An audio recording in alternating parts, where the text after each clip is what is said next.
சாமுவேலின் முதலாம் புஸ்தகம் 12ஆம் அதிகாரம். அப்பொழுது சாமுவேல் இஸ்ரவேலர் அனைவரையும் நோக்கி, இதோ நீங்கள் எனக்கு சொன்னபடியெல்லாம் உங்கள் சொற்கேட்டு உங்களுக்கு ஒரு ராஜாவை ஏற்படுத்தினேன். இப்போதும் இதோ ராஜாவானவர் உங்களுக்கு முன்பாக சஞ்சரித்து வருகிறார். நானோ கிழவனும் நரைத்தவனுமானேன். என் குமாரர் உங்களோடு இருப்பார்கள். நான் என் சிறு வயது முதல் இந்நாள் வரைக்கும் உங்களுக்கு முன்பாக சஞ்சரித்து வந்தேன். இதோ இருக்கிறேன். கர்த்தரின் சந்நிதியிலும் அவர் அபிஷேகம் பண்ணி வைத்தவருக்கு முன்பாகவும் என்னை குறித்து சாட்சி சொல்லுங்கள். நான் யாருடைய எருதை எடுத்துக்கொண்டேன், யாருடைய கழுதையை எடுத்துக்கொண்டேன், யாருக்கு அநியாயம் செய்தேன், யாருக்கு இடுக்கண் செய்தேன், யார் கையில் பரிதானம் வாங்கிக் கொண்டு கண்சாடையாய் இருந்தேன், சொல்லுங்கள். அப்படி உண்டானால் அதை உங்களுக்கு திரும்ப கொடுப்பேன் என்றான். அதற்கு அவர்கள், நீர் எங்களுக்கு அநியாயம் செய்யவும் இல்லை, எங்களுக்கு இடுக்கண் செய்யவும் இல்லை, ஒருவர் கையிலும் ஒன்றும் வாங்கவும் இல்லை என்றார்கள். அதற்கு அவன், நீங்கள் என் கையில் ஒன்றும் கண்டுபிடிக்கவில்லை என்பதற்கு கர்த்தர் உங்களுக்கு எதிராக சாட்சியாய் இருக்கிறார். அவர் அபிஷேகம் பண்ணினவரும் இன்று அதற்கு சாட்சி என்றான். அதற்கு அவர்கள், அவர் சாட்சிதான் என்றார்கள். அப்புறம் சாமுவேல் ஜனங்களை நோக்கி, மோசேயையும் ஆரோனையும் ஏற்படுத்தினவரும் உங்கள் பிதாக்களை எகிப்து தேசத்திலிருந்து புறப்பட பண்ணினவரும் கர்த்தரே. இப்போதும் கர்த்தர் உங்களுக்கும் உங்கள் பிதாக்களுக்கும் செய்து வந்த எல்லா நீதியான கிரியைகளை குறித்தும் நான் கர்த்தருடைய சந்நிதியில் உங்களோட நியாயம் பேசும்படிக்கு நீங்கள் நில்லுங்கள். யாக்கோபு எகிப்திலே போயிருக்கும் போது உங்கள் பிதாக்கள் கர்த்தரை நோக்கி முறையிட்டார்கள். அப்பொழுது கர்த்தர் மோசேயையும் ஆரோனையும் அனுப்பினார். அவர்கள் உங்கள் பிதாக்களை எகிப்திலிருந்து அழைத்து வந்து அவர்களை இந்த ஸ்தலத்திலே குடியிருக்க பண்ணினார்கள். அவர்கள் தங்கள் தேவனாகிய கர்த்தரை மறந்து போகிற போது அவர் அவர்களை ஆத்சோரின் சேனாபதியாகிய சிசேராவின் கையிலும் பெலிஸ்தரின் கையிலும் மோவாபிய ராஜாவின் கையிலும் விற்று போட்டார். இவர்கள் அவர்களுக்கு விரோதமாக யுத்தம் பண்ணினார்கள்.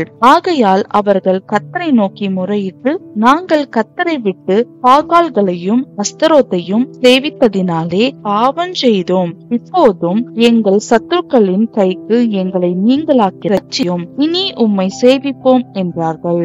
அப்பொழுது கர்த்தர் யெருபாகாலையும் பேதானையும் எப்தாவையும் சாமுவேலையும் அனுப்பி, நீங்கள் பயமில்லாமல் குடியிருக்கும்படிக்கு சுற்றிலும் இருந்த உங்கள் சத்துருக்களின் கைக்கும் உங்களை நீங்களாக்கி ரட்சித்தார். அம்மோன் புத்திரரின் ராஜாவாகிய நாகாஸ் உங்களுக்கு விரோதமாய் வருகிறதை நீங்கள் கண்டபோது உங்கள் தேவனாகிய கர்த்தரே உங்களுக்கு ராஜாவாயிருந்தும் நீங்கள் என்னை நோக்கி, அப்படியல்ல, ஒரு ராஜா எங்கள் மேல் ஆள வேண்டும் என்றீர்கள். இப்போதும் நீங்கள் வேண்டும் என்று விரும்பி தெரிந்து கொண்ட ராஜா இதோ இருக்கிறார். இதோ கர்த்தர் உங்களுக்கு ஒரு ராஜாவை ஏற்படுத்தினார். நீங்கள் கர்த்தருடைய வாக்குக்கு விரோதமாய் கலகம் பண்ணாமல் கர்த்தருக்கு பயந்து அவரை சேவித்து அவருடைய சத்தத்திற்கு கீழ்ப்படிந்தால் நீங்களும் உங்களை ஆளுகிற ராஜாவும் உங்கள் தேவனாகிய கர்த்தரை பின்பற்றுகிறவர்களாயிருப்பீர்கள்.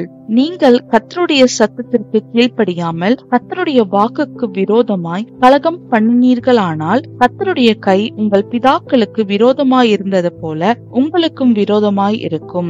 இப்பொழுது கர்த்தர் உங்கள் கண்களுக்கு முன்பாக செய்யும் பெரிய காரியத்தை நின்று பாருங்கள். இன்று கோதுமை அறுப்பின் நாள் அல்லவா? நீங்கள் உங்களுக்கு ஒரு ராஜாவை கேட்டதினால் கர்த்தரின் பார்வைக்கு செய்த உங்களுடைய பொல்லாப்பு பெரியதென்று நீங்கள் கண்டு உணரும்படி நான் கர்த்தரை நோக்கி விண்ணப்பம் பண்ணுவேன். அப்பொழுது இடி முழக்கங்களையும் மழையையும் கட்டளையிடுவார் என்று சொல்லி சாமுவேல் கர்த்தரை நோக்கி விண்ணப்பம் பண்ணினான். அன்றைய தினமே கர்த்தர் இடி முழக்கங்களையும் மழையையும் கட்டளையிட்டார். அப்பொழுது ஜனங்கள் எல்லாரும் கர்த்தருக்கும் சாமுவேலுக்கும் மிகவும் பயந்து சாமுவேலை பார்த்து, நாங்கள் சாகாதபடிக்கு உம்முடைய தேவனாகிய கர்த்தரிடத்தில் உம்முடைய அடியாருக்காக விண்ணப்பம் செய்யும்.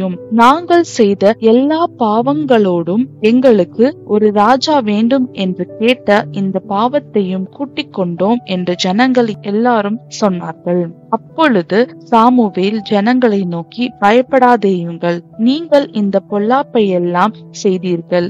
ஆகிலும் கர்த்தரை விட்டு பின்வாங்காமல் கர்த்தரை உங்கள் முழு இருதயத்தோடும் சேவியுங்கள். விலகி போகாதிருங்கள். மற்றபடி பிரயோஜனமற்றதும் ரட்சிக்க மாட்டாததுமாயிருக்கிற வீணானவைகளை பின்பற்றுவீர்கள். அவைகள் வீணானவைகளே. கர்த்தர் உங்களை தமக்கு ஜனமாக்கிக் கொள்ள பிரியமானபடியினால் கர்த்தர் தம்முடைய மகத்துவமான நாமத்து நிமித்தம் தமது ஜனத்தை கைவிட மாட்டார். நானும் உங்களுக்காக விண்ணப்பம் செய்யாதிருப்பேனாகில் கர்த்தருக்கு விரோதமாக பாவம் செய்கிறவனாயிருப்பேன். அது எனக்கு தூரமாயிருப்பதாக. நன்மையும் செவ்வையுமான வழி நான் உங்களுக்கு போதிப்பேன். நீங்கள் எப்படியும் கர்த்தருக்கு பயந்து உங்கள் முழு இருதயத்தோடும் உண்மையாய் அவரை சேவிக்க கடவீர்கள். அவர் உங்களிடத்தில் எவ்வளவு மகிமையான காரியங்களை செய்தார் என்பதை சிந்தித்து பாருங்கள். நீங்கள் இன்னும் பொல்லாப்பை செய்யவே செய்வீர்களானால் நீங்களும் உங்கள் ராஜாவும் நாசமடைவீர்கள் என்றான் என்பதே.